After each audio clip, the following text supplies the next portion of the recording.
Hello everyone, my name is Sagar, and in this video we'll see how we can do partial, or how we can split our shipment. So now let's try to understand the scenario first. So what I will do, let me open Notepad here.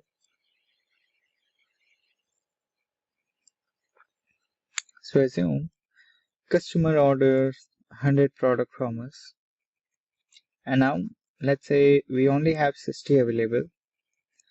And so what we'll do a shipment for 60, and we'll do invoicing as well.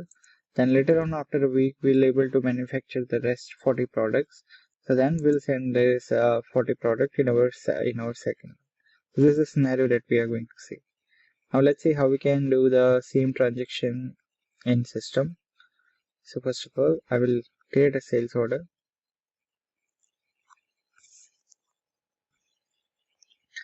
I'll simply click on a new sales order. I'm going to select a customer. I'll select this one, and I will click OK here. Now my sales order is populated now, and I'm going to select this particular product, the one which we have created, and here I will specify my site and warehouse. Let us assume I'm going to do transfer this product from site 1, and the warehouse is D365 product warehouse. And let's say I'm going to I'm going to give 100 quantities, like the customer ordered me 100 quantities.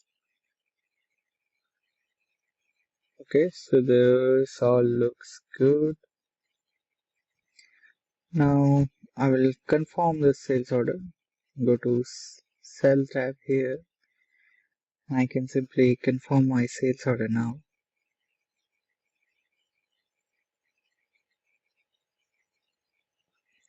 Okay, now once my sales order is confirmed, so now what I will do, I will initially provide a shipment of 60 products, 60 items. So what I can do,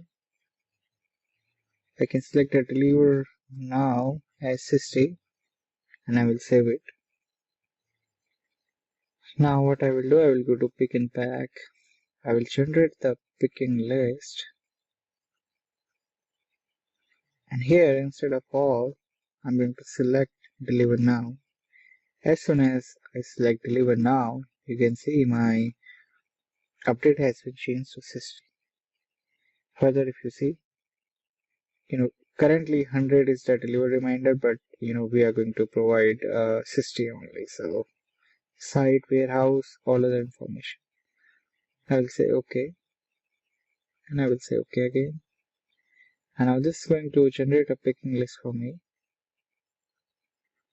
Alright, so now I will do registration here. Again, if you see, the picking quantity is 60, it is activated. I'm going to update.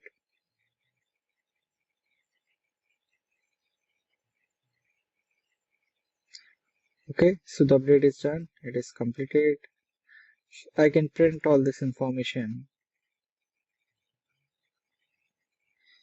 So I will go back. I will come back.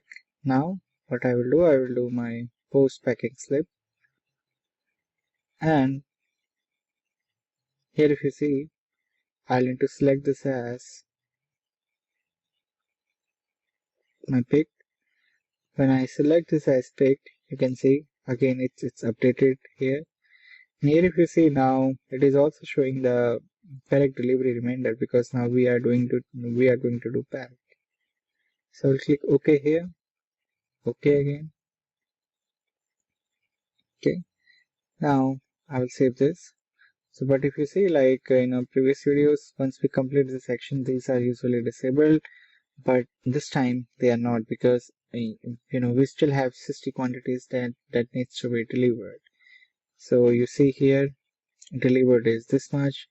Now currently remaining is going to be 40. Let me open Notepad.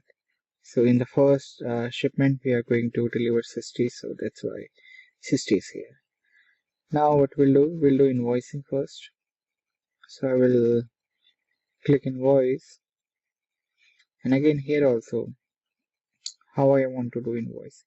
I want to do invoicing of my packing slip, so I can choose packing slip here and the data will get updated accordingly. Again, the delivery reminder is 40, update is 60. I will click OK,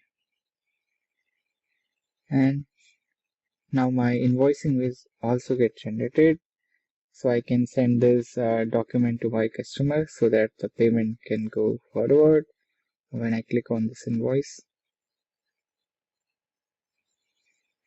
okay, open this.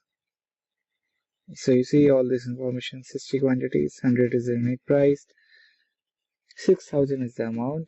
So I will come back again.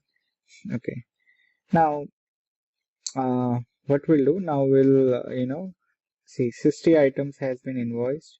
Now we'll go with the 41. So now the rest items are 40. So what I can do, I can say here 40. I will save this. I will again go to picking here. Again I will click here, generate picking list. I will select deliver now. You see update is 40.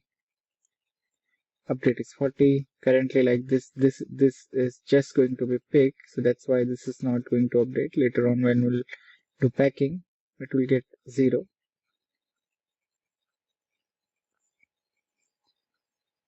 Okay, so this is done. Now if you see, this is completely completed, right? All the 100 items, the picking list is generated, so this is disabled now.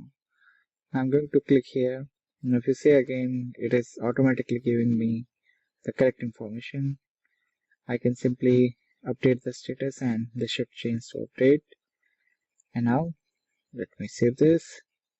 Now I'll post my packing slip.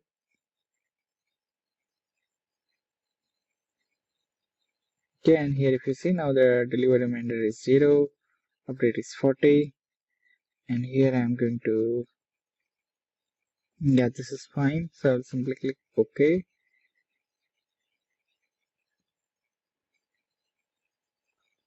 Now you see all these options are disabled for us. Let's say if someone want to see the history, they can see, okay, they can check the specific version here. This was the, come here.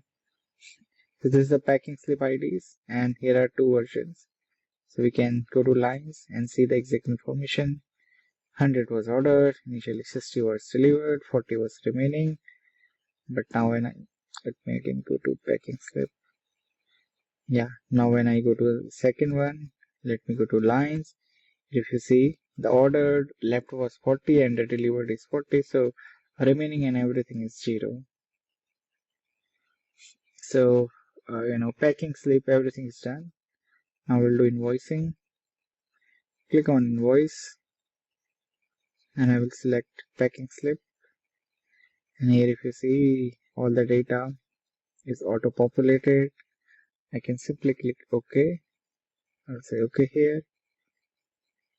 And now these options should also disable invoice. You see, now the complete invoicing is done.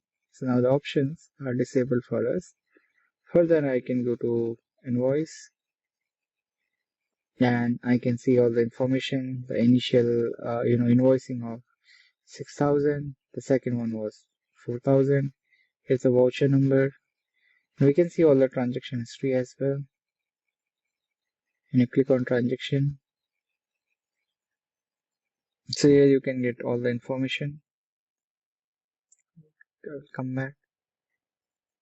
Yeah. So this was the complete process how we can do partial, shipment and invoicing in multiple phases for your sales order. Thanks for watching this video.